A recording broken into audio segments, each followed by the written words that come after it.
set of things we were willing to do in terms of making improvements to the building. And we were also willing to waive our right to invoke Prop 39 for the term of the lease of Red Hill. So I actually think that your 5 things are completely doable. There were positions that we were already inclined towards when we made the original offer, and I'd be happy to reopen the conversation with you. What's interesting is the district did not want to engage with us on those things. So I just want to be really clear.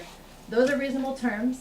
We are generally, I mean, I can't make the agreement for the entire board, but that is things that we have already offered and will continue to offer. The district just does not, in my opinion, the district doesn't want us to survive and have a building, and so they don't want to give us the empty building at Red Hill. They don't want to rent it to us. They'd rather leave it at. My offer to you publicly, if you agree to those 5 things, Okay. I'll call the board. I'll call the board.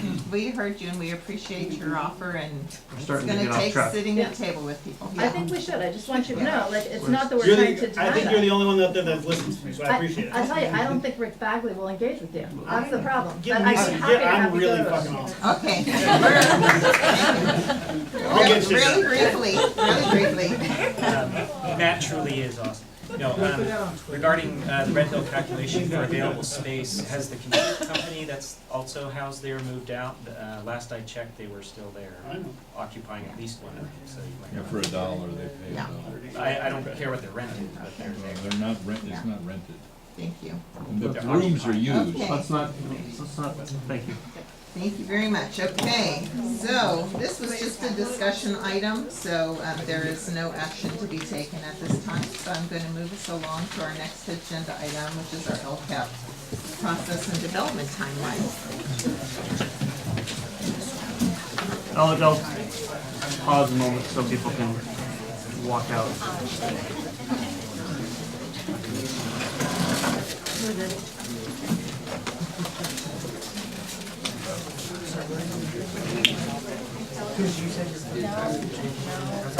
Rob. There's always no You want to email me that or accept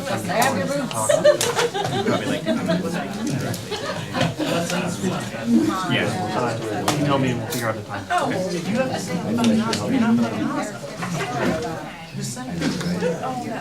Okay, so we're going to keep moving along with the agenda. It's getting very late here, so we're turning off the lights again. Be careful if you're moving around. So we've talked about this before, so I'll try to go brief over the overview of the history of LCAP and all the other yada yada yadas. So we're really talking in the next step of our LCAP process, our local control accountability plan process. Since our last board meeting, we have, I have sat and spoken with teachers, and Chris can speak to some of that conversation, and also sat and spoken with parents regarding our current 17-18 LCAP and about what we would like our LCAP to look like next year. And so our current LCAP was written in a weird time when our school didn't exist. So there's, just have that in mind. We just also want to refresh what the priorities are that must be addressed within LCAPs according to the state. There's the area of student achievement, student engagement, the vaguely named other student outcomes, school climate, parent involvement, basic services, implementation of Common Core state standards, and course access. And I won't go into the details of what those look like because we did that before. So, reminder of what our goals are, and we have 3 goals, and there if you research this, you can see that charter schools and districts, they have a wide range of the number of goals. That I saw 60 goals for one charter school, and I saw 2 for another, and I think that's what I think our sweet spot is, just making sure that we're doing everything we can to focus on meeting those priorities through our goals and the assigned metrics below. So the first goal is all students, including all subgroups, will have access to instructional materials aligned to the Common Core state standards. You can see how this is measured. One part is our EL students performing at comparable rates of proficiency on the CASP tests as the Ross Valley School District English language learners, which we won't have that data for a little while because the CASP test has not been taken. The 100% of students, including all subgroups, will have access to instructional materials aligned to Common Core state standards that we've achieved. 100% of teachers receive training and best practices to improve English language proficiency. That's something that's in progress.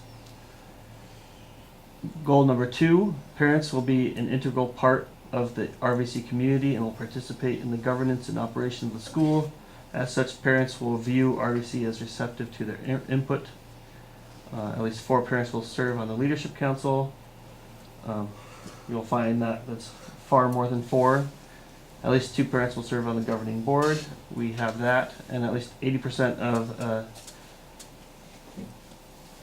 our survey respondents, so our parents, will agree or strongly agree that RVC welcomes parents' contributions and actively seeks the input of parents before making important decisions. So, survey has not been conducted yet. And goal number 3, students will become proficient readers and writers of the English language as well as proficient mathematicians, and that's measured by 80% or more of all students, including all subgroups, demonstrating at least 1 year growth on the English language, arts, and math portions of the CASP assessment. So those are 3 goals. And a reminder of the timeline that we are on. That right now like I said, there's been some input from parents and staff. Now we're at 4/17, where the board is going to review any draft revisions and make any suggestions of their own. And then in May, we're going to take anything that comes out of this meeting and bring it back to the leadership council, and I'm adding an opportunity to also bring it back to the teachers. And then we're gonna, at the next board meeting, we're gonna present where we are then, consider if we need to make any additions or amendments, and then in June, plan on approving a final LCAP. So what's come out of the meetings with parents and teachers is that one thing that parents and teachers have felt that goal 1 and 3, which are around student achievement, are potentially similar. So there's thought of needing to maybe modify or replace one of those goals. And the other feedback is that adding a goal or more goals related to student climate and engagement, because that really wasn't specifically called out in our LCAP, and it's something that's really important to the state. It's incredibly important to us as a school, and I just wanted to. I know I just kind of rushed through all that, but hear from the board about what your thoughts are. I have thoughts myself, but I would like to hear from you. I think we shouldn't leave our LCAP as is. We've learned some things in this year that there are areas that us as a school can improve in. I think our LCAP does address some of those areas, but not all of them. And I just want to hear from you what goals do we need to have for the upcoming year or years, and possible ways of how we would measure them, and how that would be addressing certain priorities. Okay, great. Do I want to turn the lights back on? Thank you. Wake us up again. And for those in the audience too, input as well when it becomes your turn. Well, I think it is very important that we have goals that help us to understand how well our students are doing, and, you know, to make sure that we're developing systems to make sure that all students are making significant progress, regardless of what subgroup they're in, or whether they're accelerated or struggling, so that we make sure that we're getting them the help that they need to keep moving along at a good pace. So that would be, you know, my interest in whether we combine 1 and 3, or better define them so that we are really making it clear that we want to have measures that help us to determine that, and it can't all just be, you know, one test at the end of the year, but that there need to be multiple ways of measuring that throughout the year. And I know that we do have other multiple measures, but it's good for us to include that in the description of what we're doing. Yeah, I agree. I feel like with standardized tests, it's just such a snapshot, and I feel like there's so much beautiful quality work that the kids are doing all the time, every week, that it's not reflected in those goals, but they have to be measurable goals, and that's really tricky. It's hard to do it all. I'm curious to hear what your suggestions would be for the LCAP too. And anything else you might have heard from staff as well. I agree on the Con likes to say three-legged stool. You know, that we do have a three-legged stool here of, you know, staff, students, and parents. One, we need to make sure that our staff are doing all that they need and are responsible for, and getting the professional development that they need. That our parents are engaged and involved and an integral part of our school, and know and feel like they are. And that our students are being key members of the school. And I think there's also other things and measures that we can look at for kids as far as like exposure to types of curriculum, and you know, we can find ways to measure time spent doing certain things, or, you know, if we're talking about inquiry, like how much time they are allowed to have passion projects and stuff like that. So I think we can be really creative, but like Chris said, it's good to make sure that this is measurable, and that really this is a budgeting document too, that we are really thinking about how we're going to spend our dollars to meet the needs of our kids. That I think we've talked about social, emotional learning as well. It is a big topic that comes up, and that may be a goal that we would want to discuss adding something explicitly along those grounds. And, you know, a way to support that is through more counseling hours available to our students than what we currently have. So it's just, there's a broad realm of possibilities, but I think if we just do gut checks to make sure that we're in line with our values and our petition and the things that we said we were going to do, which really are in line with the state's values, if you look at those 8 different areas, but just make sure that we're calling them out. I don't think we should be reducing the number of goals. I think we may want to clarify what's there and then add a few more. I don't think we should be having a 46. Yeah, I mean, I like the idea of adding one that has student climate engagement, something with that encompasses the whole social emotional, because that's a real pillar, you know, one of the pillars of what we're trying to do. So I completely agree with that. Well, I know when we did a staff process to talk about goals that we had, and 2 things that came up were serving our EL students as best we could, and inquiry. Yeah. And I think if those 2 things could be included in there, and money to go along with supporting that, I think that's important. So at the moment, those are in there. There are things, goals and outcomes and expenditures related to that, but I think we need to really clarify and buttress some of that work. Because that's going to take some professional development, I'm thinking inquiry specifically, and then also follow up their next year. You know, we might wanna have sub days so we can go visit another school, we might wanna have days where teachers can work together, all of that stuff costs money.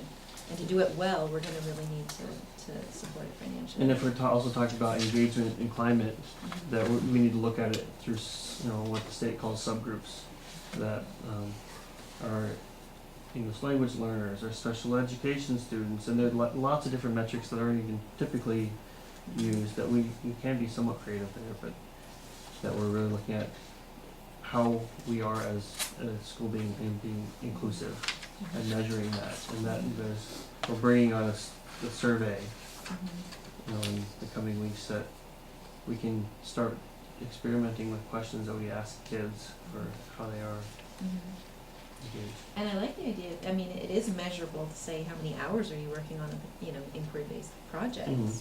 I mean, I had never thought of it that way, it's not test scores, but I think that's a great way of, ensuring that we're actually following through and doing that, Yeah. you know. But at the same time of not making us a scripted school. Right, exactly. I have another thought about how to revise. So, goal 1, I really don't think should be combined with goal 3. I see them as very different. Yeah. In my opinion, goal 3 is really about student outcomes, and goal 1 is about curriculum. And there was a metric under goal 1 that was about how ELs are performing. I think that should be moved to the student outcome goal around number 3. We have to continue tracking and caring about lifting scores for English learners, but it could fit under goal 3. So then goal 1, which is on access to curriculum, I think really it's like we've accomplished that. We already have solid curriculum in place. So I think it could make a lot of sense to move on to a goal around professional development and improving instructional practice. Mhm. And that could get to then inquiry-based Mhm. professional development could be one piece of it. You could have English learner support professional development, that's another piece of it. And maybe those are the 2 focus Right. areas, or you could add social emotional learning, professional development as a third piece. But I could imagine saying, okay, we've moved on, we have solid curriculum now in most places that we feel good about. Now it should be about instructional practice, what kind of supports teachers need to really implement this well. Mhm. That's a good idea. Okay. Anyone else? Okay. Well, one more thing, something that, was supposed to work better than it did this year was to have teachers having time, at the same grade levels to work together. And because of our schedule changing so much with enrichment and whatever, it just hasn't happened, as well as it should. And I think part of making sure that can happen has to do with, how we structure our schedule.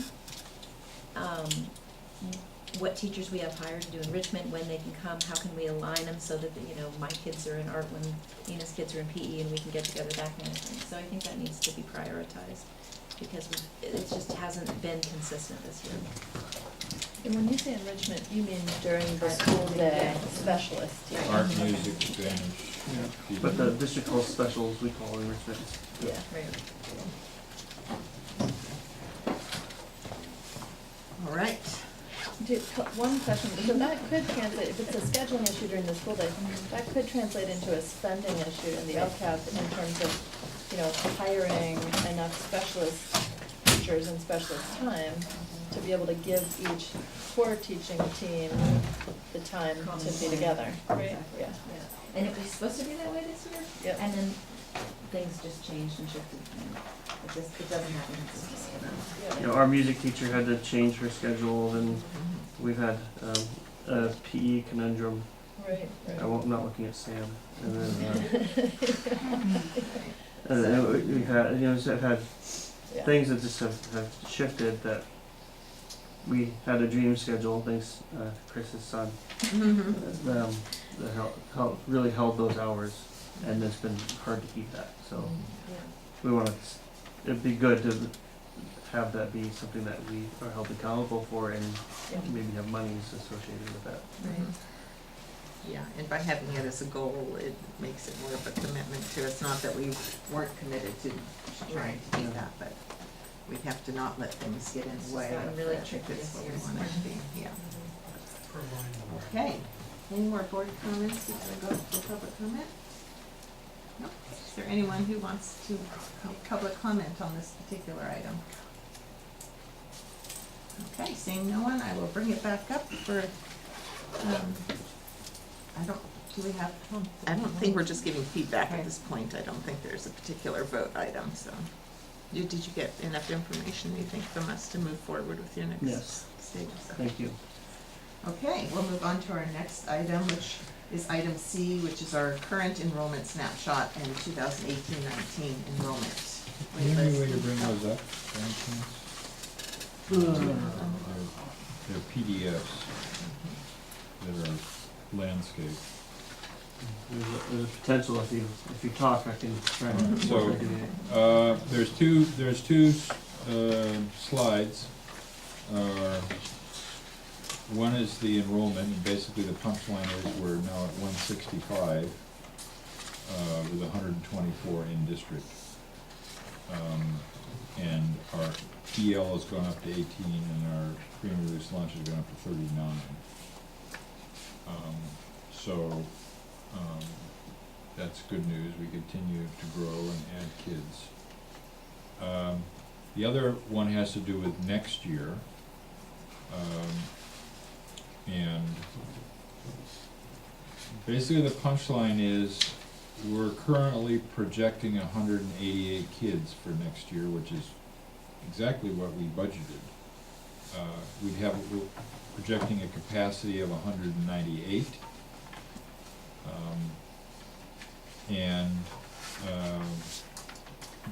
Of those, 145 of those kids are currently enrolled, so although we have 165, we're graduating 20 of them. We're in the process of registering from the last, from the original lottery, or our lottery, 20, either registered or in the process of completing registration, 24, and we just submitted 19 to get us to 188. And this breaks it down.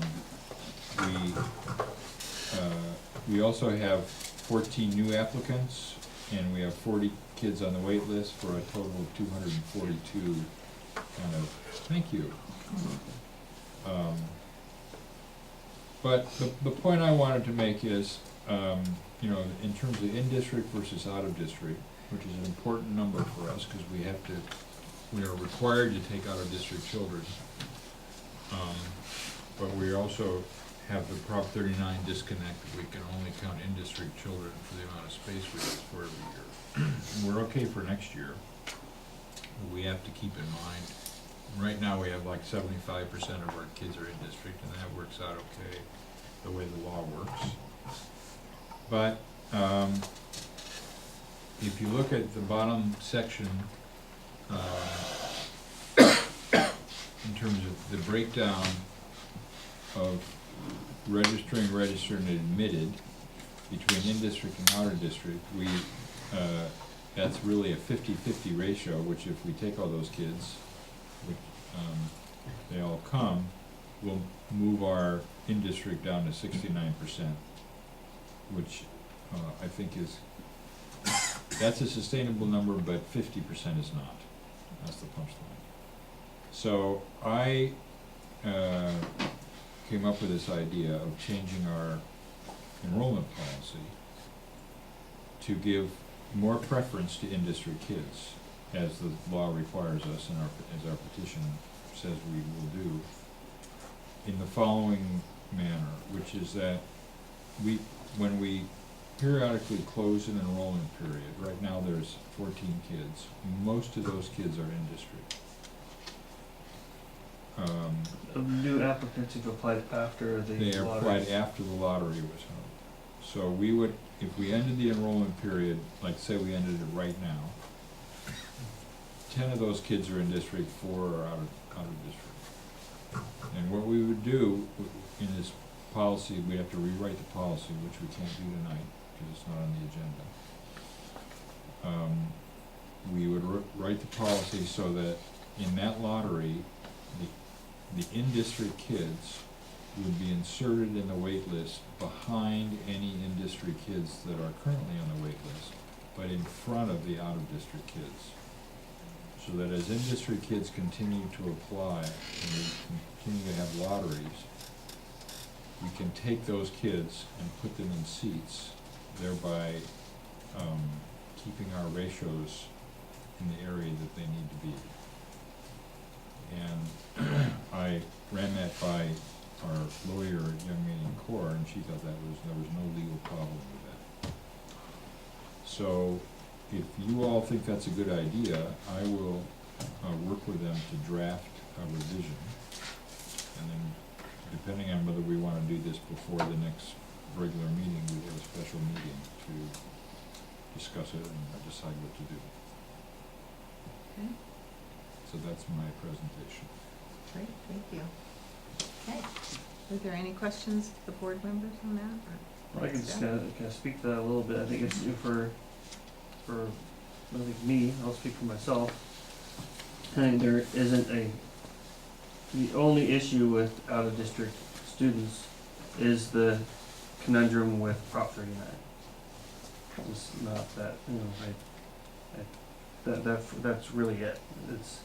And that's why we want to adopt a policy like that, is so we don't have that challenge of having too many out-of-district kids to make it challenging. And we can't provide school, we can't provide space. Yeah. As Dr. Bagley has pointed out, there is a disconnect between what we are required to do under the law, which is accept out-of-district kids, and what Prop 39 is based on. However, the law does allow us to give preference to in-district Yes. students, and so this modification of the policy would be in alignment with that. Yes, In fact, it's they in line require with, us to give. Yeah. it's in line with the petition. Right, right. Well, I think it's a good idea. I mean, I think it kind of clarifies, what our policy has been all along is to give them preference, but it just sort of allows us to make it work within the structure that we have. Right, because if we don't do that, those 10 in-district kids will be at the end of the waiting Right. lists of, They don't Yeah, have, those they numbers don't have any priority then. Right.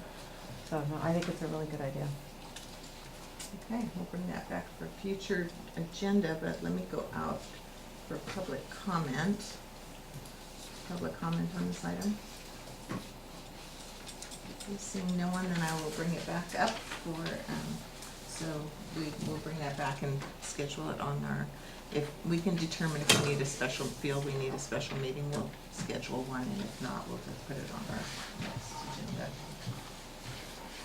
Okay, on to item D, which is an update on our material revision.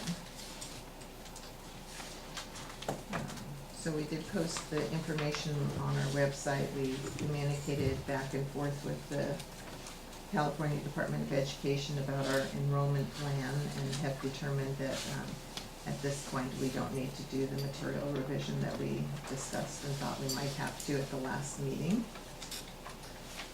So basically, this agenda item is just to decide not to go forward with that material revision as we discussed at the last meeting. right, well, we're past the deadline, Right. so the decision got made It's, yeah. at the last moment. Mhm. But there is work being done on adding an independent study program. And we do want for next year's lottery to be able to have sibling and student staff preference, as well as English language and free and reduced price meal preference, as we did in the original petition. So I think we will be going forward with material revision, but the timing of it Not the July. will not be in the July, for the July board meeting. And it's definitely not an instant process. Right, but it needs to happen before our next lottery, which would be like February, March of next year. Yeah, so I'm thinking,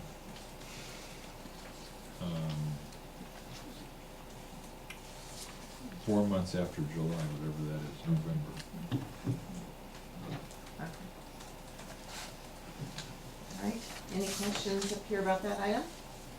No? Okay, any public comment on this item? Okay, seeing no one, then, I don't know, I think we just vote that we did not go through with her. I mean, the decision was made, like you said, we didn't submit it. Yeah, you can approve the decision. We approved the decision not to have moved forward with the material revision at this time. So I move that we don't move forward with the material revision until we discuss it again in a future meeting. I second. Okay, all those in favor? Aye. Any opposed? All right, so the next item is our school calendar. It's pretty basic, but Yep, we're going to, we would like to adopt the same calendar as the Rockville High School District, for several reasons, but namely, it's, you know, if you're a parent, you have kids in multiple schools, it's hard when you have different spring breaks and different days off, and it just generally makes sense to have calendars aligned. I know it's a big project that the county's been wanting for years, but hasn't been able to wrangle all the districts to be aligned with the calendars. But I think, you know, there are some things that we looked at and things we wanted to possibly change, but really, that's it. The one thing we have on this calendar is just 2 additional professional development days at the end of the school year, which we're gonna be doing this year as well, even though it was not on the calendar. We just need to put it on the calendar and make it so the teachers can plan for their summer, so they're not stepping on the gas the day after school's out. They go to